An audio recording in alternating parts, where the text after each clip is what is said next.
Hello and good evening guys. आज मैं बना रही हूँ अपनी बेटी के लिए उपमा। उपमा मेरी बेटी को बहुत पसंद है। ये मैंने थोड़े से दो तीन पत्ते करी पत्ता लिया है, अनियन है, पोटैटो है, देसी घी डालूंगी सबसे पहले, फिर इसमें राई का तड़का लगाऊंगी और जीरे का, फिर इसमें डालूंगी मैं करी पत्ता। अनियन को अच्छे से फ्राई करूंगी। इसमें स्वाद अनुसार नमक बहुत ही कम डालूंगी, बट इसमें हम इसमें डालेंगे पानी को अच्छे से बॉईल करके ही हमें सूजी डालनी है। सूजी डालते टाइम हमें ये ध्यान रखना है कि इसमें लंक ना पड़े और इसको अच्छे से हिलाते रहना है। और ये थोड़ी ही देर में बनके तैयार हो जाएगा। अब ये देखिए तैयार हो चुका है। अब मेरी बेटी देखिए बाहर बैठी है किचन के और ये बहुत बेसब्री से इंतज़ार कर रही है। देखिए ये बनके तैयार हो चुका है। कैसा है बेटा?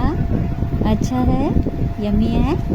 ये खा लो अच्छे से। गाइस आप भी ट्राई कीजिए और प्लीज़ मुझे बताएं कि आपके बेबी को ये कैसा लगा। Thank you so much guys.